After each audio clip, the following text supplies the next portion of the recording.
Imagine just being trapped in your vehicle for 88 minutes. Oh, wow. Yeah, your engine is just idling, you're losing money by the second, and all of this just to drop off a single metal box. It sounds like a total nightmare. Right. But that is the invisible kind of chaotic reality of global shipping terminals right now. I mean, we expect supply chain problems to look like, a highway pileup. Yeah, visible, linear, easy to point at. Exactly. But if you step into the exact point where the ocean meets the land, that logic just completely shatters. It's this massive tangled knot of logistics. Welcome to today's deep dive where we're going to figure out how to untangle these massive traffic jams. It really is the definition of diagnostic mighty waters. Untangling that knot is entirely about optimizing this one specific metric. Okay, what metric is that? It's called truck turn time, or TTT. So that's the total duration a truck spends entering the port, navigating the yard, getting loaded or unloaded, and then physically exiting the gates. Okay, that makes sense. And to help us wrap our heads around this, our sole source for this deep dive is this really fascinating 2025 master's thesis from Concordia University. By Mina Nikdast. Yeah, exactly. And the paper uses this highly advanced simulation software to test, what happens when you unleash autonomous vehicles, or AVs, into the Viau Terminal at the Port of Montreal. And I love this source because it tackles a very grounded physical infrastructure problem, but it uses these cutting-edge virtual tools to do it. Yeah, it's super cool. But we have to establish up front that, critical thinking is absolutely essential here, because as the thesis reveals, when you're dealing with complex systems like global ports, the obvious solutions don't always work the way we expect. Okay, let's unpack this, because before we start throwing robots at the problem, we need to understand just how bad the traffic jam is right now. We really do. So if we look at the Viau Terminal in Montreal during peak hours, where exactly are the trucks getting stuck? Well, the thesis establishes a baseline scenario. They call it Scenario 1. And they look specifically at this 300-minute window from 2:00 p.m. to 7:00 p.m. So the afternoon rush. Exactly. And during that rush, the terminal experiences about 60 truck arrivals every single hour. That's a lot of massive trucks. It is. And under current conditions, without any advanced appointment systems or AVs, the baseline average truck turn time is 88.2 minutes. Jeez. Almost an hour and a half just to drop off or pick up one container. Right. So where is the actual bottleneck happening? Because, my first instinct is the front gate, where they process the paperwork and check credentials. Critical point gate, right. You'd think so, but the data points elsewhere. The T1 gate actually handles the flow relatively well. The real nightmare begins further inside. Wait, really? So what happens inside? The first major delay is at the T2 internal staging queue. There's an average of 12 trucks just sitting idle there at any given moment, waiting to get into the active loading yard. Oh, wow. And then we hit the big one, the yarding time. Yarding time. What exactly does that entail? That's the actual physical process of the yard cranes loading or unloading the container onto the truck chassis. And that yarding process alone averages nearly 65 minutes. Okay, wait. I need to understand the physical mechanics there. Why on earth does it take a massive, specialized piece of industrial equipment 65 minutes to lift a box onto a truck? Well, it comes down to the physics of container storage. Because, the containers aren't just sitting neatly in a single layer next to the lane. Right. They're usually stacked up, aren't they? Exactly. They're stacked 5 or 6 high in these massive blocks. So a yard crane, specifically these massive rubber-tired gantry cranes, they often have to perform what they call unproductive shuffles. Unproductive shuffles? That sounds incredibly frustrating. Oh, it is. So imagine your truck is there to pick up a container, but it's currently sitting at the bottom of a stack. Oh, no. So they have to move the other ones first? Yes. The crane operator has to physically lift 3 other 40-ton boxes out of the way, place them somewhere else temporarily, grab your target box, align it perfectly onto your truck, and then restack those other 3 boxes so the yard doesn't lose its storage capacity. That is wild. So it's basically like going to a massive, chaotic grocery store.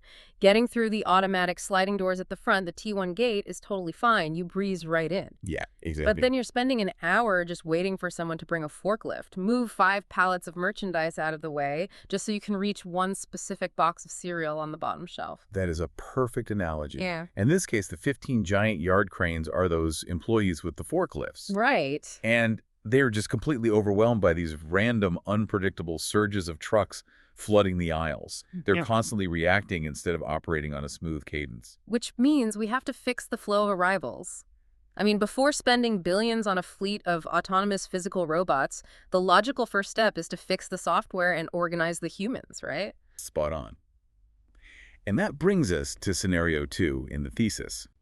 They implement something called a truck appointment system, or TAS. Okay, so like a reservation system. Exactly. It's a slot-based arrival control system. So instead of 60 trucks just showing up in random clusters, they have to book a specific time window. The whole goal is to smooth out those peaks and valleys of truck arrivals. Wait, I have a clarifying question here based on the text. Because the thesis mentions that the Port of Montreal already has this thing called the Trucking Portal app, and they use real-time traffic cameras. They do, yeah. So if they already have an app and cameras feeding them data, why do they need a totally new appointment system? Doesn't the app already solve this? If we connect this to the bigger picture, we have to recognize the difference between predicting a problem and preventing a problem. Oh, okay. I see where you're going with this. Yeah, so the current portal app is fantastic for predicting. It tells the dispatcher, hey, there is a 112-minute wait at Viau right now. Got it. But it's passive data. It's just a traffic report? Right. A truck appointment system actually forces scheduling.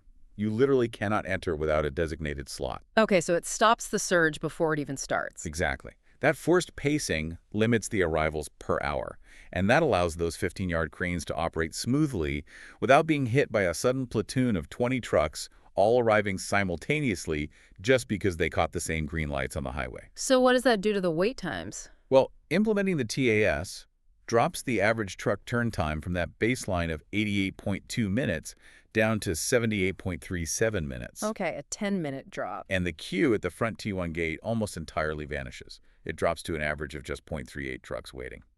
I mean, a 10-minute improvement is great for a major hub, but 78 minutes is still a massive drain on the supply chain. It really is. Software can only do so much to organize the schedule. Eventually, you hit the physical limits of human drivers. Because, a human still has to physically check mirrors, manually shift gears, carefully align a 50-foot chassis under a swinging container. Yet human biology is the ceiling there. To get that number lower, we need to upgrade the hardware, the trucks themselves. Here's where it gets really interesting, because this is where the robots come in, right? Yes. Scenario 3 introduces partial AV integration. So the thesis tests a mixed fleet. They assume 35% of the trucks arriving are autonomous vehicles, and the remaining 65% are human-driven vehicles. Okay, so a mix. Do they have separate lanes or anything? No, they are sharing the exact same gates, the same staging areas, and the exact same 15-yard cranes. Oh, wow. So what happens to the overall turn times when you mix them like that? The results are actually incredible. The overall system average plummets to 55.91 minutes. That's a huge drop. It is. The AVs are incredibly fast, of course. They complete their entire turn in just 45.33 minutes. Wow. But here is the crazy part.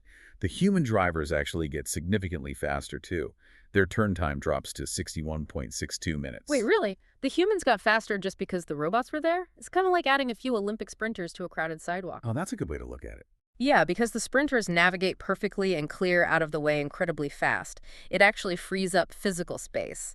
And that makes the walking commute faster for the rest of us normal humans walking behind them.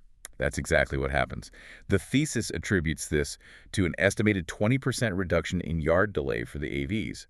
And the mechanics of why they clear that space so fast are fascinating. Yeah, break that down for me. Why are they so much faster at the crane?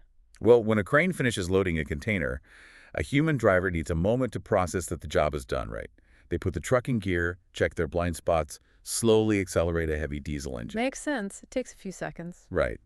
But an AV operates on instant telemetry. It gets a digital ping from the crane, the literal millisecond.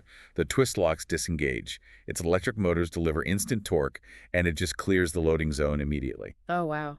So because the AV vacates the space faster, the crane sits idle for fewer seconds between jobs. Exactly.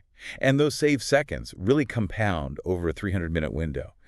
By moving through those shared resources so efficiently, the AVs literally drain the congestion out of the system.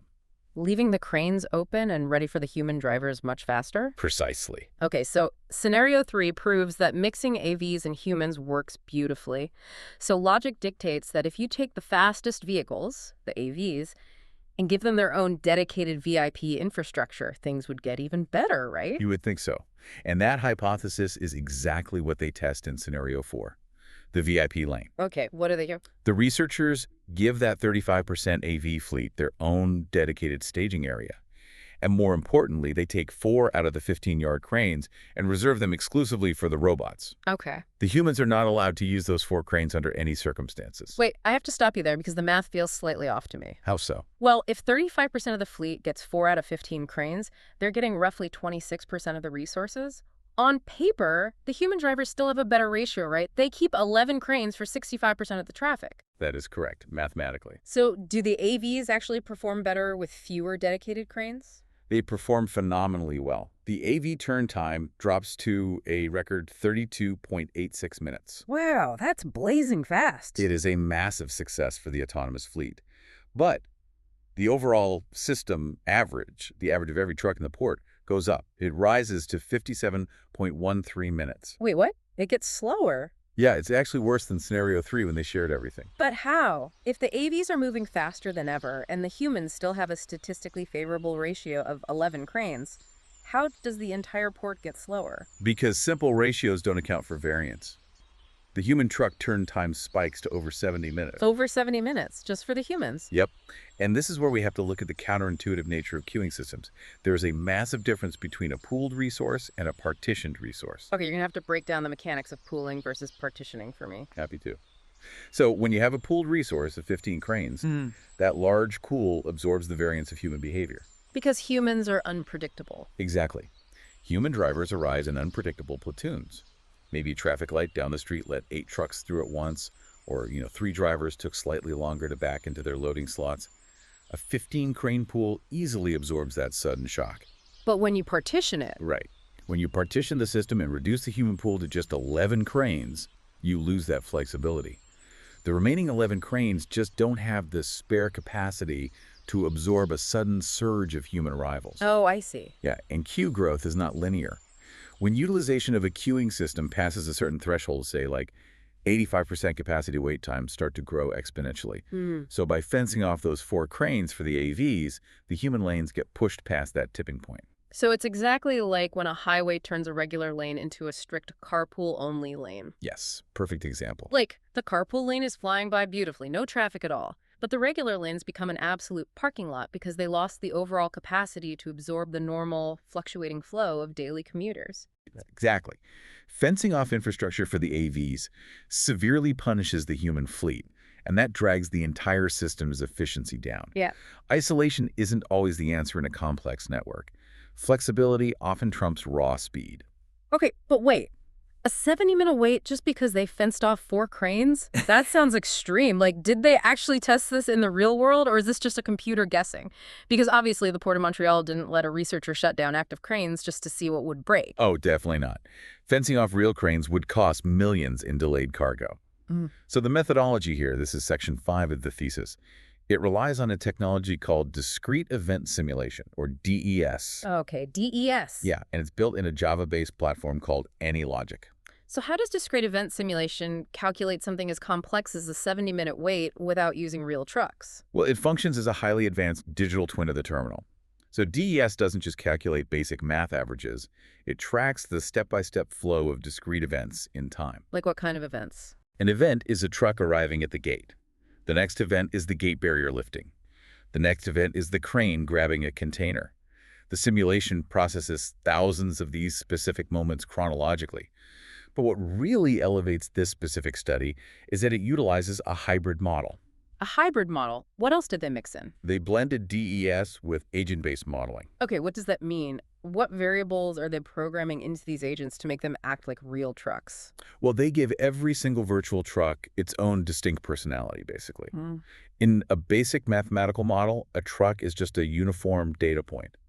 But in agent-based modeling, a human-driven truck agent is programmed with microscopic variables. Oh, wow. Like what? They code in variable acceleration curves depending on the weight of the cargo. They include driver reaction delays, slight variances in braking distances, and even the time it takes to process paperwork at the gate. That is intensely detailed. And what about the AV agents? The AV agents get entirely different parameters. They have constant perfect acceleration profiles, instant communication protocols with the terminal software, and zero fatigue variables. So the software lets these highly detailed agents loose in the digital twin to interact dynamically. And that creates a realistic traffic flow. A terrifyingly accurate simulation of real-world traffic flows, yeah. And because it's a simulation, they can run sensitivity tests. They can push the parameters until the system actually breaks. Okay, so what happens if AV adoption doesn't stop at 35%, but hits, say, 75%? Then the efficiency gains are massive. The overall turn time drops to an amazing 23.48 minutes. Whoa. But they also tested the fragility of the physical infrastructure itself. They ran a simulation where the port simply loses 3 cranes, dropping the total pool from 15 to 12. So simulating like a mechanical breakdown or routine maintenance. Exactly. And the entire system collapses.